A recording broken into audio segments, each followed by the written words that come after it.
This is a video about MLMs, or multi-level marketing companies. You know, those wildly lucrative work-from-home, be-your-boss business opportunities that those girls who bullied you in high school are now shilling for and won't shut up about? Companies like Mary Kay, Amway, LuLaRoe, doTERRA, Young Living, Herbalife, Sensi, Pampered Chef, all that shit. If you have no idea what I'm talking about, hang tight, because this video is going to be one hell of a ride. We're going to be talking about pyramid scams, legalized fraud, cults, and I even have a little story time for you about how one time I myself almost got recruited for an MLM. Yeah, let's do it. Okay, so for the blissfully uninitiated, here is the TLDR of what MLMs are and how they work. Companies like the ones I just mentioned operate under the guise of selling various types of products, some of which are reasonably useful, like kitchenware or cosmetics, and others that are much less so, things like candles, essential oils, and sketchy supplements. But what all these brands have in common is not what they sell, but rather how they sell it. Where most brands sell their products in stores or on Amazon or on their websites, multi-level marketing companies are different. Their products are available almost exclusively through independent sales reps. So if you wanted to buy, let's say, an ugly pair of leggings from LuLaRoe, or a definitely not carcinogenic wax melty candle thing from Sensi, you would have to find a local sales rep in your area who could take your order and get you the products you want. But why would a company want to operate under this business model? It's extremely inefficient. Like, in a world where commerce is hyper-engineered to reduce friction and make purchasing things as quick and as easy and as thoughtless as possible, these companies are basically doing the complete opposite. They're making it inconvenient to buy their products, and they're bearing the cost of having to pay commissions to their salespeople when they could otherwise just sell direct-to-consumer online like every other retailer and keep all the profits to themselves. So what gives? While strange as this sounds, MLM companies are generally not all that interested in selling products. Instead, they're far more interested in recruiting sales reps. It goes like this. Nicole is looking to make some extra money, but wants the flexibility of being able to work from home on her own schedule. Who doesn't? Maybe she's made some terrible life choices and has a bunch of kids to take care of. Maybe she already has a full-time job and just wants something she can do on the side. Whatever the situation may be, becoming an independent sales rep sounds perfect. All she has to do is pay a small fee to get started, maybe a few $100s for a membership, or maybe even just pre-order some inventory, and boom, we're in business, baby. Talking in third person feels weird. Now my job is to harass and guilt my friends and family into buying this crap they don't need so that I can recoup my initial investment and start making money. A lot of the time, these companies offer bulk discounts, meaning that the more product a rep can buy from them, the cheaper it is, and the more profit they can ultimately make when they sell it. So a lot of sales reps end up ordering massive quantities of product in order to secure these discounted rates, and then find themselves with a garage or a basement full of thousands of dollars worth of inventory that they can't sell. But selling products is only one way to make money as an independent consultant, as they often like to call themselves, and it's not even the most profitable way. The much easier way is to recruit other people to work under you and do the same. So let's say I paid $500 to join whatever MLM, take your pick, they're basically all the same. And if I have 5 friends that I can recruit under me, which realistically, I don't, because I'm over 30 and no one over 30 has 5 friends. But hey, let's say I did. Those 5 people would each have to pay me the $500 fee to join, so I'd make $2,500, and I would get a cut of every sale they eventually make. And then they can go and each recruit 5 friends under them, and they each get paid the startup fee plus a cut of the sales, and so do I, and so on and so on. Is anyone else noticing a particular shape developing here?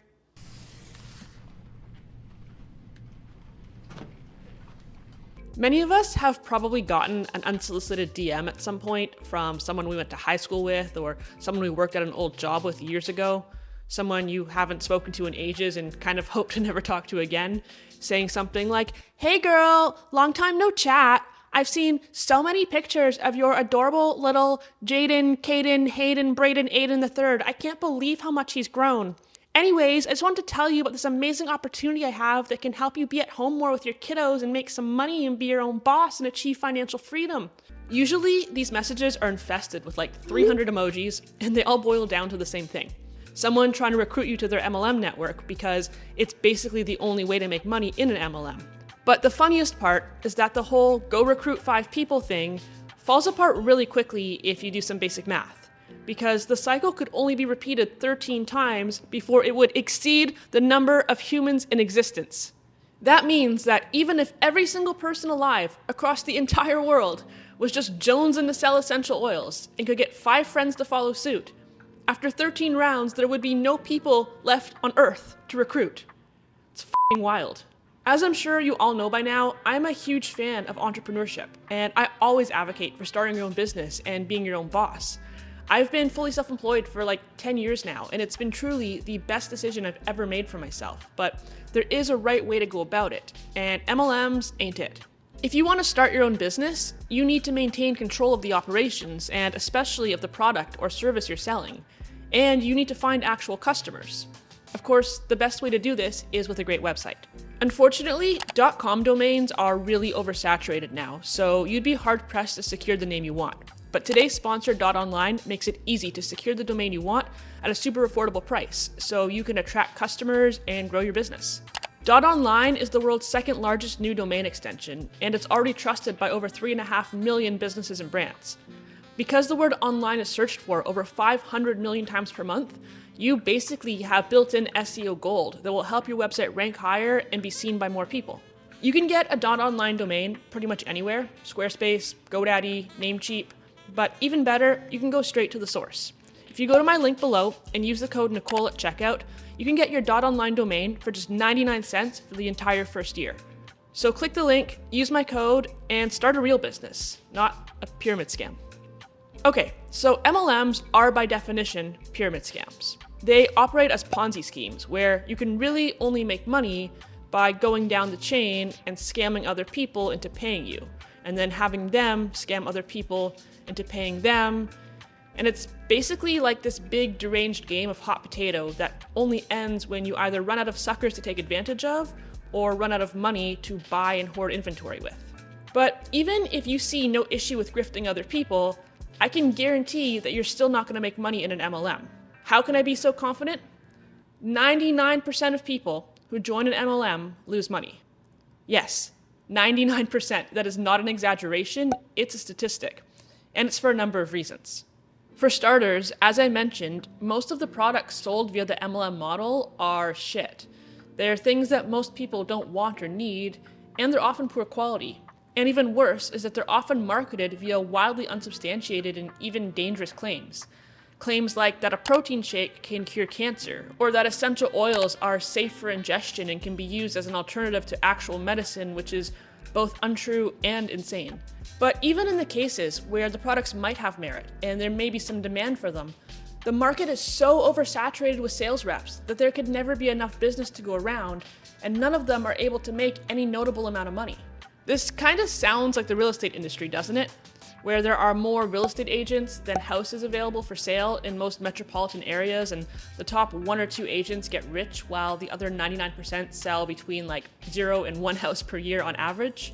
Wait, doesn't this also sound like the entire economy, where a handful of billionaires possess more wealth than the bottom 50% of the US population as a whole? Is the whole world a pyramid scam? Okay, let's get back on topic. Pyramid scams are illegal, so how do these companies get away with this? I'll give you one guess. It's with lobbying, of course.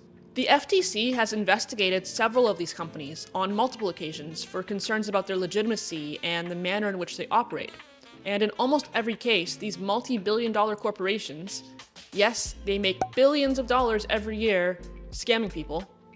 These multi-billion-dollar corporations have either been able to buy their way out of the woods, have been able to find some sort of sketchy, intricate loophole to exploit, or they've been given a small fine that is basically a slap on the wrist and then just continued with business as usual. In fact, one of the most notoriously sketchy MLMs of all, Herbalife, even went as far as to hire 2 former FTC bigwigs to work for them. You guys smell that? It smells like a steamy pile of corrupt horseshit to me. Maybe a protein shake could clear my sinuses. Okay, so with all of this in mind, how do these companies manage to suck so many people into their web of bullshit? Well, using the oldest trick in the book, of course. Preying on vulnerable people and emotionally manipulating them by selling them a pipe dream of their ideal life. And to me, this might just be the seediest part of all. While MLMs are more than happy to exploit anyone they can, They tend to predominantly target women, specifically stay-at-home or single moms, or people who are otherwise acting as a caregiver for another person, perhaps their elderly parent or maybe their disabled spouse. These people are in a unique position that is generally non-conducive to a traditional job and the strict schedule that comes along with it. So the appeal of being able to work around your other priorities and make some extra money from home is understandable. And besides, who doesn't want to be a hashtag girl boss? And that aspirational girl boss aesthetic is something that these predatory bastards lean into hard. They hold these wild conferences where they pitch these outlandish promises of extravagant wealth and prosperity, of being able to tell your boss to shove it, of becoming the breadwinner and retiring your husband from his horrible, laborious man job, all from selling f***ing nail polish or whatever. In 2 years, this is what's gonna happen to you. You're gonna drive to your work, you're gonna walk into your boss's office, you're gonna sit down, and you're gonna quit your job. You're gonna explain that little pyramid scheme thing that you almost got terminated for last year, you're now an entrepreneur and you're gonna be doing that full time. They put on these dramatic skits that I could really only describe as public mental episodes. They make up acronyms and chants and get everyone hooting and hollering. It kind of reminds me of those TV evangelists who convulse and make weird noises as they flush the devil out of your bowels or whatever. It would be funny if it wasn't so awful. I mean, it's still a little bit funny to be honest, but mostly it's awful. The point is that they aren't selling you a business or a line of product. They're selling you a dream for a life that you absolutely will not achieve through this avenue, and they're well aware of that. And they do it using all the standard tactics of a cult. They get you to identify yourself with their brand and the image they're projecting, to not just get you to buy in, but to truly believe that they are your saviors to the point that you overlook any and all common sense and eschew any criticism or appeal to reason. They brainwash you so you have cognitive dissonance and immediately reject anything that might suggest that you're being taken advantage of or scammed. Where else have we seen this happening lately? In addition to stay-at-home moms, they also love to target poor people and people with disabilities or chronic illnesses, immigrants, and really basically anyone else who may have difficulty keeping a traditional job or who may not have the resources or support network to help them recognize how shady all this is. They're vultures who swarm to the slightest sign of desperation, which leads us to story time. When I was about 21, I was working at a retail store. You know what? Screw it. I'll name and shame. I was working at PetSmart.